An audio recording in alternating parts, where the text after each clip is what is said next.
감사드리며 예수님의 이름으로 기도하옵나이다. 아멘. 할렐루야. 우리 주님의 부활의 기쁨과 평안이 여러분과 여러분의 가정 그리고 하시는 모든 일터 위에 충만하시기를 주님의 이름으로 축복합니다. 예수님께서 부활하신 바로 그날, 그 안식 그 첫날, 예수님의 무덤에 갔던 여인들이 예수님의 빈 무덤을 발견하고 제자들에게 그 사실을 이야기하고 또 예수님께서 부활하심에 대한 여러 가지 증거들이 제시되고 있었지만 제자들은 그 저녁에 함께 모여서 숨을 죽인 채로 두려워 떨고 있었습니다. 부활하신 예수님, 아직 그들에게는 그 사실이 현실이 아니었던 것 같습니다. 서로 붙들고 두려워하는 가운데 그날 있었던 일들을 아마 회상하는 이야기들이 반복되고 있지 않았을까 싶습니다. 마치 엠마오로 가던 두 제자들이 서로 주고받았던 이야기처럼 말입니다. 그러면서 서로 아쉬웠던 점, 또 자신들이 잘못했던 점들을 아마 서로 주고받았을지도 모르겠습니다. 그 자리에 있었던 베드로의 마음은 또 어떠했을까요? 또 그 자리에 있었던 다른 도망갔던 십자가의 자리에서 도망갔던 제자들의 마음은 어떠하였을까요? 여기서 이 본문에 제자들이 두려워하였다라는 대상은 유대인들입니다.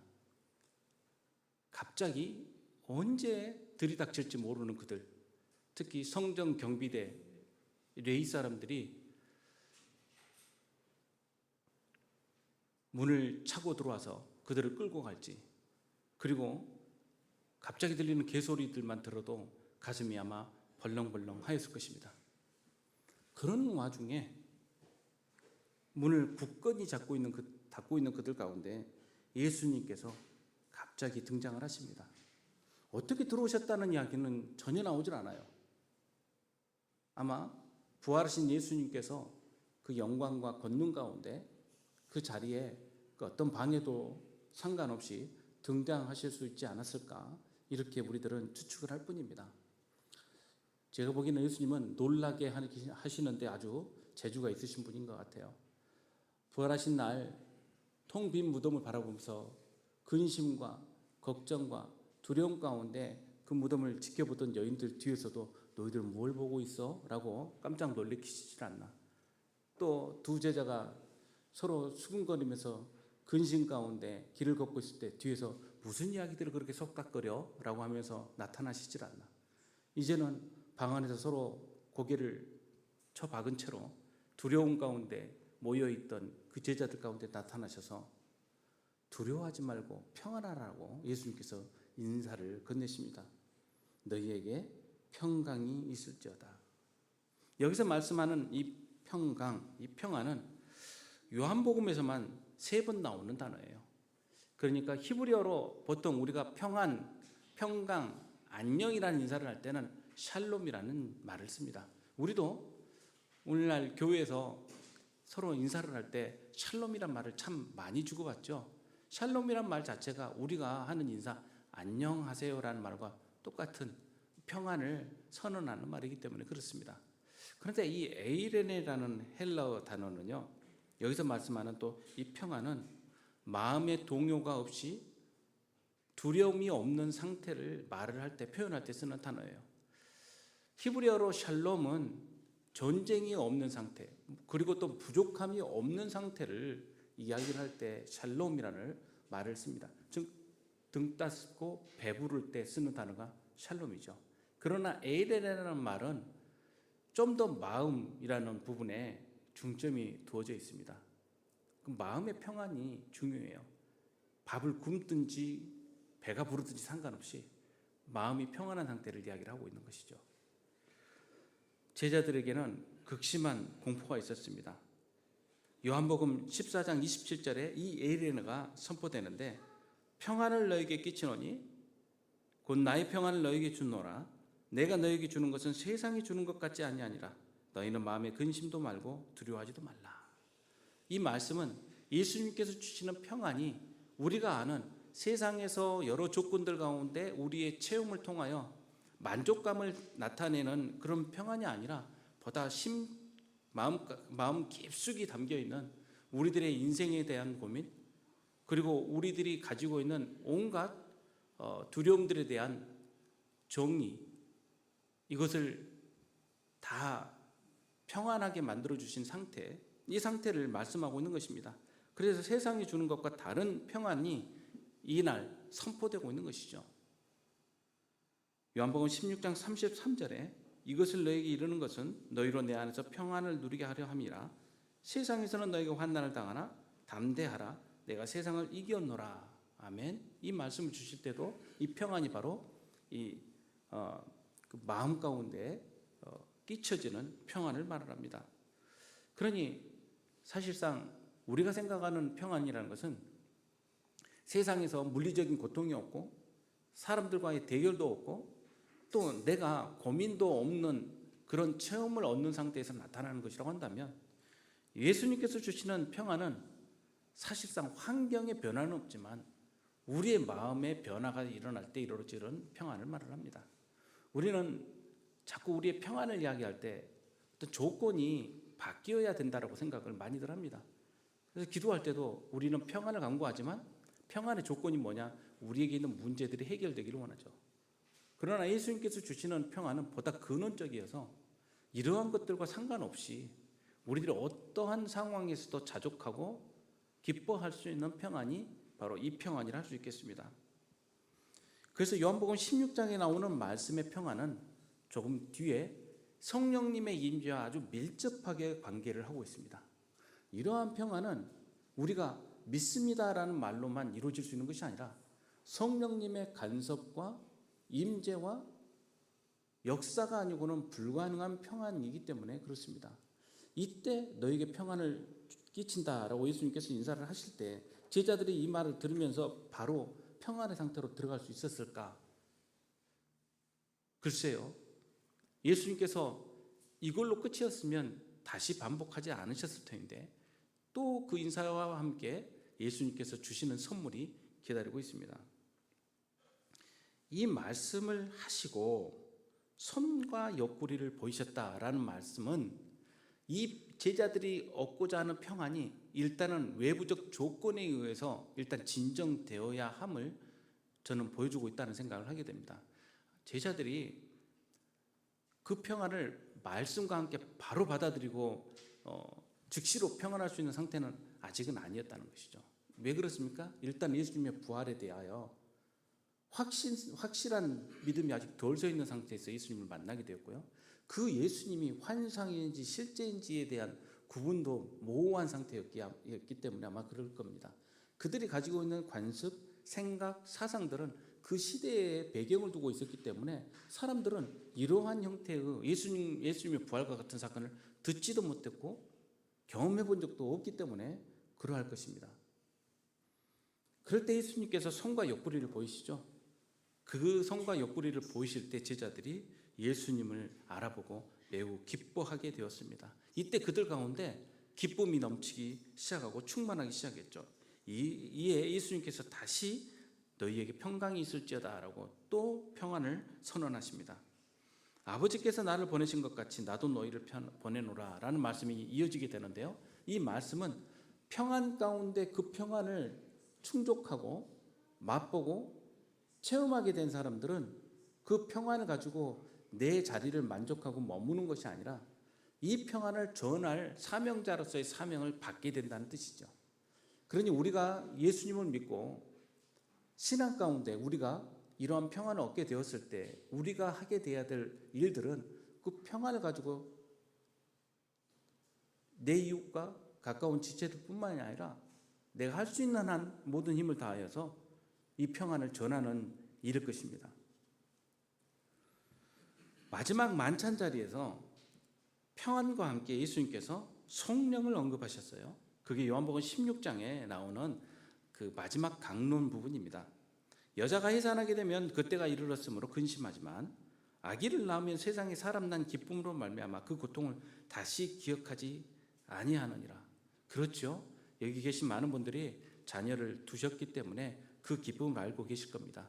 아이가 태어나기까지 얼마나 고통과 어려움을 겪습니까? 그러나 건강한 아이, 그리고 세상에서 단 하나밖에 없는 예쁜 아이를 내가 안게 되었을 때 그 걱정과 근심은 아무것도 아닌 것이 됩니다. 지금은 너희가 근심하나 내가 다시 너희를 보리니 너희 마음이 기쁠 것이요 너희 기쁨을 빼앗을 자가 없으리라. 이 말씀은 십자가 사건이 있는 바로 그 전날 밤에 제자들에게 해주신 말씀이에요. 너희들이 곧 걱정과 근심의 일을 겪겠지만 다시 너희들 마음이 기쁨으로 가득 차게 될 것이다. 그것은 바로 부활하신 예수를 만나기 때문에 그렇다라는 말씀 아닙니까? 이 말씀을 하시고 그들을 향하사, 누구를 향해서요? 제자들을 향해서 숨을 내쉬며 이르시되 성령을 받으라 라고 말씀하세요. 숨을 내쉰다라는 이 표현은 창세기에서 하나님께서 흙으로 사람을 지으시고 코에 생기를 불어넣으실 때 쓰신 이 말씀 표현이 바로 이 똑같은 표현입니다. 예수님께서 성령을 기다리라 라고 말씀하셨고, 또 성령이 모든 이들에게 임재하신 사건은 오순절 사건을 통해서 그렇습니다.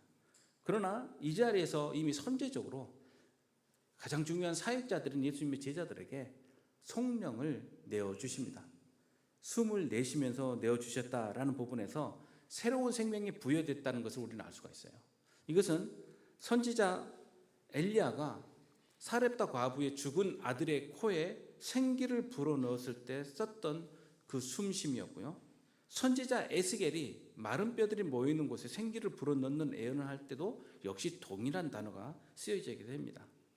그래서 성령께서 임재하실 때 일어난 일은 새로운 창조의 시작이라는 것을 우리는 알 수가 있어요.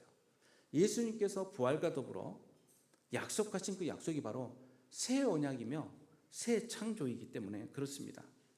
그 새 창조 가운데 서 있는 모든 피조물은 기쁨과 평안이 가득할 수밖에 없어요. 그것은 바로 성령의 역사이기 때문에 그렇습니다. 많은 사람들이, 예수 믿는 사람들이 가장 중요한 특징을 가까이 하면 알게 되는데요. 그건 무엇이냐면 어떤 상황에도 상관없이 항상 기쁨이 넘친다는 거예요. 어쩔 때는 좌절하기도 하죠. 우리가 무슨 약 먹는 사람처럼 항상 희죽희죽하고 다닌다는 뜻이 아니에요. 어려운 가운데 부딪히긴 하지만 결국은 세상에서는 설명하기 어려운 평안과 기쁨이 우리 안에 가득 차게 되는데 그것이 바로 성령께서 임재하시기 때문에 그렇습니다. 여러분은 주일날 예배의 자리에 올 때 마음이 어떠하셨어요? 머릿속에는 여러 가지 복잡한 생각들이 있고 현실적인 어려움들이 떠오르게 되죠.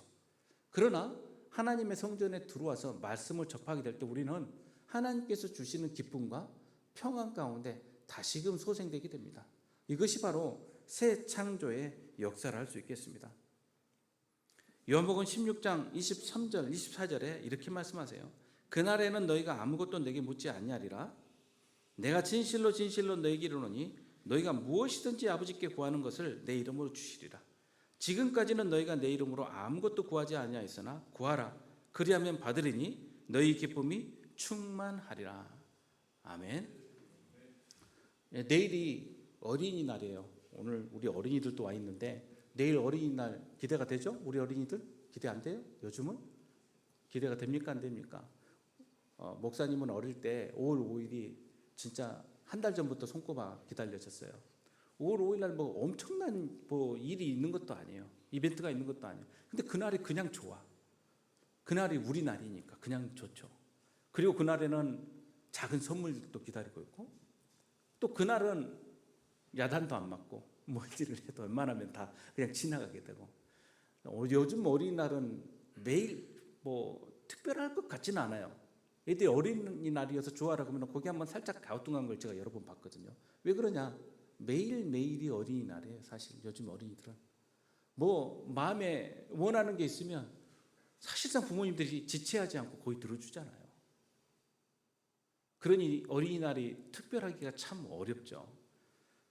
우리들이 근심 걱정이 깊을수록 주님께서 주시는 평안의 기쁨은 훨씬 더 커집니다. 우리들이 어려운 가운데 머물러 있을 때 오히려 성령님의 임재의 역사는 더 커지게 되죠. 그때까지는 제자들이 예수님께 이것저것을 주문하면서 여러 가지로 간청을 했죠. 여기서 묵지 아니하리라라는 말씀은 간구하다는 뜻이에요. 예수님께 이것저것을 간구하였겠지만 이제는 성령님으로 말미암아 더 간구할 필요가 없다는 것을 깨닫게 됩니다. 우리는 우리의 믿음 가운데, 신앙 가운데 가장 큰 기쁨과 예수님에 대한 체험을 하게 되면 그 이상 다른 것들을 굳이 요청할 것들이 떠올라지질 않아요. 우리가 사랑을 하게 되면 그렇지 않습니까? 처음에는 사랑하는 사람이 내게 해줄 여러 가지들을 기대를 하지만 사랑이 깊어지게 되면 그 존재만으로 세상 무엇과 바꿀 수 없는 기쁨을 얻게 되는 것, 그것 때문에 우리는 사랑하지 않습니까? 이 성령의 역사가 깊어지게 되면 그 다음에 일어난 일은 무엇일까요? 너희가 누구의 죄든지 사하면 사해질 것이요 누구의 죄든지 그대로 두면 그대로 있으리라 하시니라. 이 말씀은요, 야, 사도들이 엄청난 능력을 받았구나, 죄사함의 능력을 받았구나 라고 여러분들은 생각할 수도 있겠습니다. 로마 가톨릭에서는 그래서 사제들이 신부님들이 고해성사를 통해서 죄를 사면하는 그러한 그런 의뢰를 하잖아요. 우리 개혁교회에서는 그런 게 없죠. 그럴 필요가 없죠. 왜 그렇습니까? 우리 모두가 하나님 앞에 단독자로 나아갈 수 있고 우리가 하나님 앞에 회개의 기도를 드렸을 때 하나님께서 즉시로 응답하시기 때문에 그렇습니다. 여기서 누구에 대해서 죄든지 사해질 것이요란 말은 성령을 체험하는 모든 사람들이 하게 되는 예수 사랑과 그리고 용서의 능력을 말을 하는 거예요. 우리가 예수님 아니고는 용서할 수 없는 일들이 얼마나 많습니까? 그러나 예수님 때문에 용서할 수밖에 없는 일들이 또 얼마나 많습니까? 우리는 참으로 능력자들인 것입니다. 예수님의 이름으로 용서할 수 있고 예수님의 이름으로 우리는 용서받기 때문에 그렇습니다. 사도들은 이제 요한복음 16장에 있었던 그날 예수님께서 말씀하셨던 이 말씀을 그때는 이해를 못했어요. 예수님께 물을 일이 없다는 것이 무슨 이유인지를 알지를 못했어요. 그런데 여기에 해당되는 사람들이 바로 그 자리에서 이걸 경험하게 되는데 부활하신 예수님을 뵙고 난 뒤로는 예수님께 더 물을 것도 없고 더 요청할 것도 없어요. 왜? 이미 이제 성령을 받았기 때문에 그래요. 그들은요. 그리고 부활하신 예수님을 그들은 체험하였기 때문에 그렇죠. 그런데 하필 이 자리에 빠진 사람이 있었어요.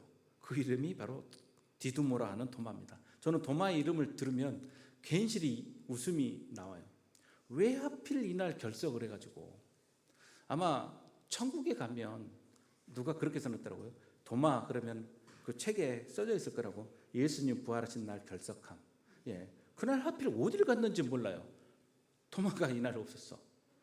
그러니까 자기는 예수님 못 만난 것도 성질나는데 제자들은 뭘 예수님을 부활하신 예수님을 봤네요 지면서 자랑질을 하는 것도 듣기도 싫었나 봐. 그러면서 제자들한테 이렇게 말을 했어요. 우리가 주를 보았노라니. 도마가 이럴 때 굉장히 신경질적으로 이야기를 합니다. 내가 그의 손에 못자국 넣어보고 내 손가락 넣어보고 내 손가락을 옆구리에 넣어보지 않고서는 믿지 않겠다. 이렇게 강경하게 말을 할 수가 있겠습니까?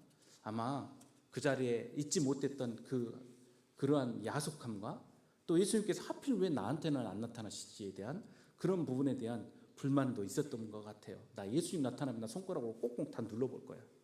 이렇게 이야기를 한 것입니다. 제가요 전 세계에 참 많은 곳을 다녔는데 정말 중요한 교회마다 무엇이 있냐면요, 성인들의 유물이 있어요. 물론 이제 로마 가톨릭과 동방 정교회의 그 오래된 전성을 따른 교회들을 이야기합니다. 우리 개혁교회는 상관이 없죠. 우리는 그런 것에 대해서 관심이 없기 때문에 그렇습니다. 그런데 거기를 가보면 몇 군데 갔을 때 정말 중요한 몇 가지를 그 유물들 가운데 특이한 걸 봤는데 도마의 손가락을 보존하고 있는 교회가 있었어요. 특히 도마의 손과 관련된 그 유물은요 어디에도 있냐면 저기 그 아르메니아 위쪽으로 올라가면 아주 중요한 그 수도원이 있는데 거기에 보존이 되어 있고요. 또 손가락만 또 크레타에 있는 큰 또 성당에 또 보존이 되어 있습니다. 물론 그것이 진짜인지 가짜인지는 중요하지 않죠. 그것을 그렇게 믿고 있는 분들의 믿음이 있기 때문에 사실 중요하지 않죠. 사람들은 왜 그렇게 생각하냐? 도마의 손은 썩지 않았을 것이다. 왜? 예수님의 몸에 닿았기 때문에, 넣어봤기 때문에. 근데 이건 오해예요. 여기에 보면 그 사건을 자세히 읽어보면 도마의 손가락이 예수님의 손 못자국 난 손에 그 다음 창자국에 들어갔다는 이야기는 전혀 나오지 않습니다. 보면 넣어보고 싶다는 말만 있지 읽어보면 그런 이야기가 없어요. 이제 8일을 지났어요. 8일이 지납니다. 그동안 제자들이 다시 집안에 모였을 때 도마도 이때는 함께 있었어요. 그리고 이때도 역시 문이 닫혀 있을 때 예수님께서 오셨어요. 성령의 역사는 이와 같은 거예요. 우리들 가운데 그렇게 급박하게 임재를 합니다. 너희에게 평강이 있을지어다. 또 평안을 말씀하세요. 그러면서 도마를 바로 바라보시면서 말씀을 하십니다. 내 손가락을 이리 내밀어 내 손을 보고 내 손을 내밀어 내 옆구리에 넣어보라. 그리하여 믿음 없는 자가 되지 말고 믿는 자가 되라. 여기서 손을 보고라는 그 원어를 직역해 보면 네 손을 내 손 위에 두어보라라는 말씀으로 이해될 수 있겠습니다. 손대보라라는 말씀으로 이해할 수 있겠죠. 자, 그래? 그러면 이렇게 해보고 믿음 없는 자가 되지 말고 믿는 자가 되라 라는 게 예수님의 선언이죠. 그때 도마가 어떻게 합니까? 손가락 예 하고 바로 이렇게 쑤셔 넣기 시작을 합니까? 아니죠. 이미 예수님께서 말씀하신 그 말씀으로 그는 충만해 있고 충분합니다. 굳이 그럴 필요가 없죠. 그때 도마의 대답을 들어보십시오. 나의 주님이시요 나의 하나님이십니다. 이 고백이 교회가 세워진 이후부터 지금까지 우리 신앙인들에게 요구되는 가장 기본적인 고백으로 자리를 잡고 있어요. 나의 주님이시요 나의 하나님이십니다. 이 말씀은 구약에 있는 말씀의 예언이 이루어진 것인데 호세아서 2장 23절에 특별히 내가 나를 위하여 그를 이 땅에 심고 긍휼히 여기지 못하였던 자를 긍휼히 여기며 내 백성이 아니었던 자에게 향하여 이르기를 너는 내 백성이라 하리니 그들은 이르기를 주는 내 하나님이시라 하리라 하시니라. 이 말씀이 실현된 사건이라 할 수 있겠습니다. 주는 내 하나님이십니다. 도마가 했던 이 고백이 저한테도 굉장히 중요했기 때문에 여러분 혹시 제 카톡 그림 혹시 유심히 보신 분 계세요? 그 그림이 도마가 예수님의 못자국 난 손을 붙잡으면서 나의 주님이시며 나의 하나님이십니다 라고 고백하는 그 그림이에요. 이렇게 실루엣으로 그려진 그림입니다. 제 마음이 이럴 때가 많거든요. 나 안 만져보면 못 믿겠습니다라고 할 때가 한두 번이 아니거든요. 그런데 굳이 만지지 않아도 된다는 것을 이미 알고 있습니다. 우리는 도마와 같을 때가 얼마나 많습니까? 우리가 만져봐야겠다, 우리가 마주해봐야겠다고 우리는 생각하지 않습니까? 그러나 알게 됩니다. 하나님의 말씀의 능력 가운데 우리가 마주하게 될 때 우리는 비로소 알게 됩니다. 그러한 것이 전혀 필요 없다는 것을 알게 됩니다. 예수께서 말씀하시죠. 너는 나를 복으로 믿느냐? 보지 못하고 믿는 자들은 복되도다 하시니라. 아멘.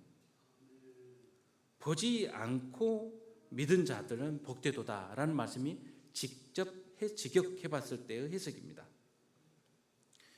보지 못하고 믿는 자들에 대한 복은 무엇에 관한 복입니까? 히브리서 11장에 나온 것처럼 보지도 못하고 알지도 못하는 약속을 향하여 소망을 가지고 나아간 사람들에 대한 그 믿음을 이야기하시는 거 아니겠습니까? 우리는 참으로 그 믿음을 가지고 사는 사람들 아닙니까? 부활의 신앙이 없다면 사도 바울의 말처럼 이 세상에서 우리야말로 가장 불쌍한 사람들일 것입니다. 우리는 참으로 부활의 신앙 가운데 거듭난 사람들입니다.